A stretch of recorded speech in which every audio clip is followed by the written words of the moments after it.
नमस्ते और चैनल पर आपका स्वागत है।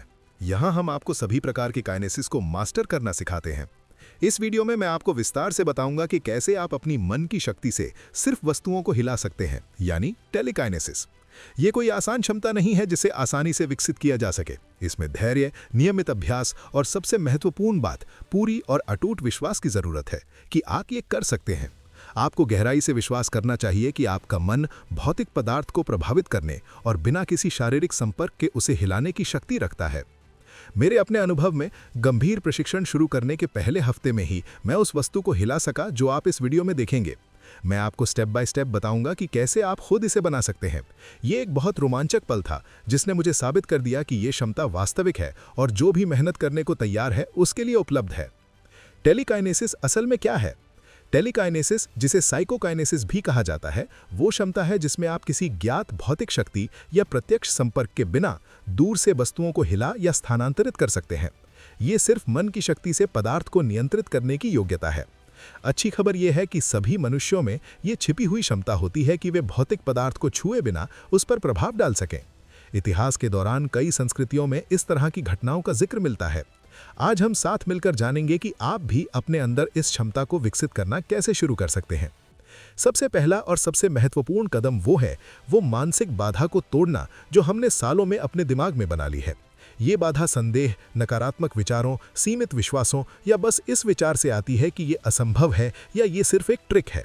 आपको संदेह को पूरी तरह छोड़ देना चाहिए। संदेह न करें, इसे खुली सोच और अपने खुद के पोटेंशियल पर विश्वास करने की इच्छा के साथ अपनाएं। मन से वस्तुओं को हिलाने में सफल होने के लिए आपको कई जरूरी तत्वों की जरूरत पड़ेगी। धैर्य, रोजाना अभ्यास, लंबे समय तक निरंतरता और अंदर से ये विश्वास कि एक ऐसा कौशल है जिसे सीखा और विकसित किया जा सकता है। ठीक वैसे ही जैसे कोई संगीत वाद्य यंत्र बजाना सीखना या नई भाषा सीखना। आज के अभ्यास के लिए हम एक सरल लेकिन बहुत प्रभावी टूल बनाएंगे जिसे साई व्हील कहा जाता है। ये शुरुआती लोगों के लिए टेलीकाइनेसिस में सबसे अच्छी डिवाइस में से एक है, क्योंकि इसमें लगभग शून्य घर्षण है और ये सूक्ष्म मानसिक या ऊर्जावान प्रभावों के प्रति बहुत संवेदनशील रूप से प्रतिक्रिया करता है। साई व्हील राम अंग्रेजी से आया है। साई का मतलब मस्तिष्क की मानसिक या साइकिक एनर्जी से है और व्हील का मतलब घूमने वाला उपकरण। हमारे मामले में हम सिर्फ एक कागज की शीट से बहुत सरल वर्जन बनाएंगे। ये सस्ता है, जल्दी बनता है और प्रशिक्षण के लिए बेहद उपयोगी है। आइए अब स्टेप बाय स्टेप देखते हैं कि अपना साई व्हील कैसे बनाएं। सबसे पहले एक कागज लें और उसे लगभग 8 सेंटीमीटर गुना 8 सेंटीमीटर का चौकोर काट लें। अगर आपके पास तैयार चौकोर नहीं है तो रूलर और कैंची से सही माप कर काटें। जितना सटीक होगा, बैलेंस उतना ही बेहतर होगा। फिर कागज को तिरछा मोड़ें, एक कोने से विपरीत कोने तक, और मोड़ को अच्छे से दबाएं। खोलें और दूसरी तिरछी दिशा में भी यही करें। जब खोलेंगे तो आपको एक्स आकार की साफ मोड़ें दिखेंगी। तीसरा, कागज को दूसरी तरफ पलट दें। चौथा, अब कागज को लंबाई में आधा मोड़ें, मोड़ को दबाएं और खोलें। फिर चौड़ाई में आधा मोड़ें, मोड़ को दबाएं और फिर से खोलें। इससे प्लस का निशान बनता है जो पहले वाले एक्स से क्रॉस करता है। पांचवा, कागज को एक बार फिर पलट दें। सभी मोड़ जहां मिलते हैं उस केंद्र को हल्के से दबाएं। कोनों को थोड़ा ऊपर उठाएं ताकि 3 आयामी आकार बने जो छोटी स्टार या 4 सिरों वाली पिरामिड जैसा दिखे। मोड़ों की वजह से ये हल्का बैलेंस बना रहेगा, लगभग छोटी पवन चक्की की तरह। जब आप इसे सही तरीके से कर लेंगे तो आपका साई व्हील तैयार है। ये हल्की और अच्छी तरह बैलेंस्ड वाली पेपर स्टार जैसी दिखनी चाहिए जो बहुत कम बल से घूम सके। इसे इस्तेमाल करने के लिए आपको एक नुकीला सपोर्ट चाहिए। क्लासिक तरीका है सिलाई की सुई को लंबवत करके इरेजर, कॉर्क या साबुन के टुकड़े में गाड़ना। इससे कम घर्षण वाला स्थिर घूमने का एक्सेस बनता है। फिर अपने साई व्हील के केंद्र वाले खोखले हिस्से को सुई की नोक पर सावधानी से रखें। जांच लें कि अच्छी तरह बैलेंस्ड है और बिना गिरे स्वतंत्र रूप से घूम सके। अब जब हमारा टूल तैयार है तो असली अभ्यास पर आते हैं।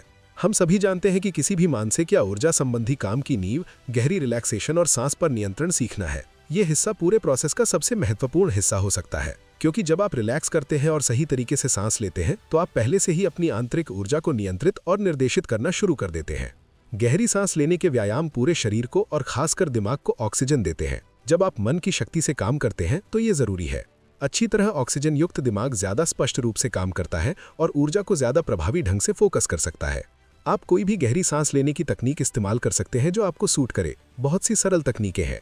कुंजी ये है नाक से धीरे और गहराई से सांस अंदर लेना, कुछ सेकंड रोकना, फिर मुंह या नाक से बहुत धीरे और पूरी तरह सांस बाहर निकालना, सारी हवा को नियंत्रित और आराम से छोड़ते हुए। इस चक्र को कई बार दोहराएं। 4 सेकंड अंदर, 4 सेकंड रोके, 6 से 8 सेकंड में धीरे बाहर। तब तक जारी रखें जब तक आपको लगे कि शरीर शांत हो रहा है, कंधे ढीले पड़ रहे हैं और मन शांत होने लगा है। अगर आप पहले से ही नियमित रूप से ध्यान करते हैं तो आपको वस्तुओं को मन से हिलाना थोड़ा आसान लगेगा, क्योंकि आपने पहले ही मन को शांत और केंद्रित अवस्थाओं तक पहुंचना सिखा लिया है। ध्यान टेलीकिनेसिस के लिए सख्ती से जरूरी नहीं है, लेकिन ये एक बेहतरीन आधार है और इस क्षमता को विकसित करने के लिए शक्तिशाली एक्सेलरेटर है। असली रहस्य मन को पूरी तरह खाली करना है। जब सारी बाधा डालने वाली बची हुई विचार गायब हो जाएं, विचार जैसे क्या मैं कर पाऊंगा, क्या ये सच में काम करेगा, अगर कुछ ना हुआ तो, ठीक उसी समय आप वास्तव में परिणाम पाने के लिए तैयार होते हैं।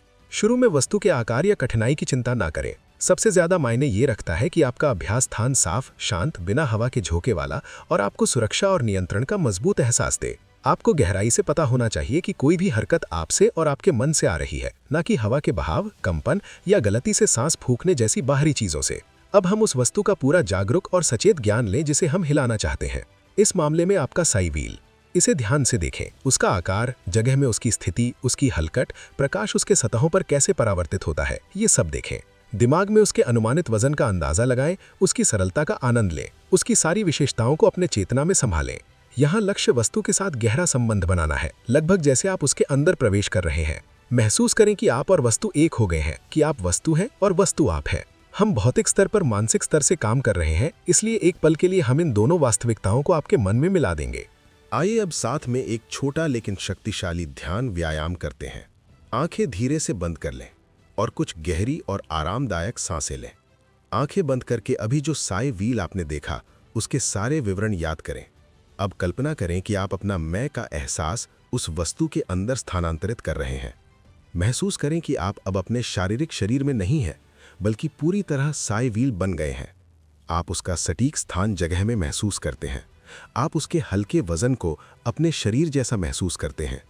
आप उसके चारों सिरों और केंद्र के बैलेंस पॉइंट को अपने का हिस्सा अनुभव करते हैं। अगर आप अपने मन में घूमते या दिशा बदलते हैं, तो व्हील भी आपके साथ घूमेगा। गति स्वाभाविक हो जाती है क्योंकि आप ही घूम रहे हैं। अब कोई अलगाव नहीं है। ये अस्थायी कब्जे या अपने आंतरिक स्व को वस्तु में स्थानांतरित करने जैसा है। आपका चेतना स्थानांतरित होकर साई व्हील में पूरी तरह बस जाता है। जब आप हिलने का फैसला करते हैं तो वो बिना प्रयास के हिलता है, क्योंकि आप ही वो हैं।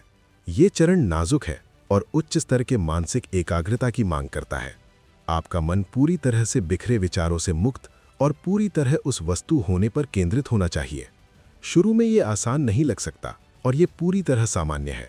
इसमें अभ्यास, मजबूत इच्छा शक्ति और बिना जोर लगाए एकाग्रता बनाए रखने की क्षमता चाहिए। तकनीकी रूप से रणनीति ये है कि अपने मैं को, अपनी सार को, अपनी चेतना को सीधे वस्तु के अंदर स्थानांतरित करें और फिर ठीक वैसे ही हिलें जैसे आप अपने शरीर को हिलाते हैं। चेतना स्थानांतरित करने का यही सिद्धांत कई उन्नत प्रथाओं में इस्तेमाल होता है, जैसे एस्ट्रल प्रोजेक्शन या चेतना को दूसरे स्थानों या अस्तित्व के स्तरों पर ले जाना। महत्वपूर्ण बात, इस बारे में ज्यादा ना सोचें कि आप कौन सी वस्तु इस्तेमाल कर रहे हैं, उसका वजन, आकार या दूरी। ये सारे सवाल अनावश्यक मानसिक बाधाएं पैदा करते हैं। जितना सरल आप इसे अपने मन में रखेंगे, उतना बेहतर।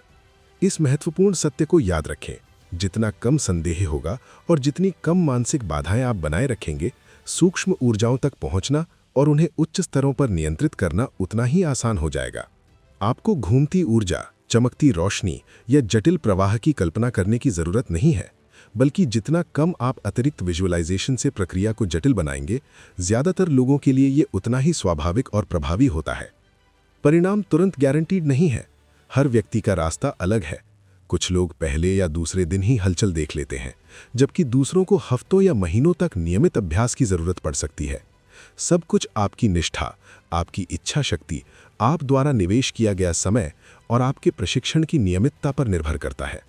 सबसे महत्वपूर्ण बात, प्रक्रिया का आनंद लेना, धैर्य रखना और छोटी से छोटी प्रगति का जश्न मनाना। हल्का सा कंपन, छोटी सी वाइब्रेशन या सिर्फ वस्तु से ज्यादा जुड़ाव का एहसास भी। जितना हो सके रोज अभ्यास करें, भले ही 10 या 15 मिनट के लिए। अपनी सेशंस का डायरी में रिकॉर्ड रखें ताकि समय के साथ अपनी प्रगति को ट्रैक कर सकें। मुझे कमेंट्स में आपके अनुभव पढ़कर बहुत खुशी होगी। बताएं कि साई व्हील के साथ आपका पहला अभ्यास कैसा रहा, आपको क्या महसूस हुआ या आपके कोई सवाल है। अपनी प्रगति शेयर करें, ये पूरी कम्युनिटी को प्रेरित करता है। सभी को शुभकामनाएं। खुद पर विश्वास रखें, निरंतर बने रहें और आप हैरान रह जाएंगे कि आपका मन क्या हासिल कर सकता है। अगर ये वीडियो आपको पसंद आया और आप दूसरों को इन क्षमताओं को खोजने में मदद करना चाहते हैं तो इसे किसी दोस्त के साथ शेयर करें जो टेलीकिनेसिस सीखने में दिलचस्पी ले सकता है। और अगर आप सभी प्रकार की किनेसिस को मास्टर करना चाहते हैं तो चैनल को सब्सक्राइब करना न भूलें। पानी, हवा और आग को नियंत्रित करने से लेकर वस्तुओं को लेविटेट करने, पायरोकिनेसिस और कई अन्य आकर्षक क्षमताओं तक। नोटिफिकेशन बेल को ऑन कर दें ताकि कोई नया वीडियो मिस ना हो और हम बहुत जल्द अगले वीडियो में मिलेंगे। अभ्यास जारी रखें, विश्वास जारी रखें और हमेशा याद रखें, शक्ति पहले से ही आपके अंदर है, बस उसे मुक्त करना है। देखने के लिए धन्यवाद और जल्द ही मिलते हैं।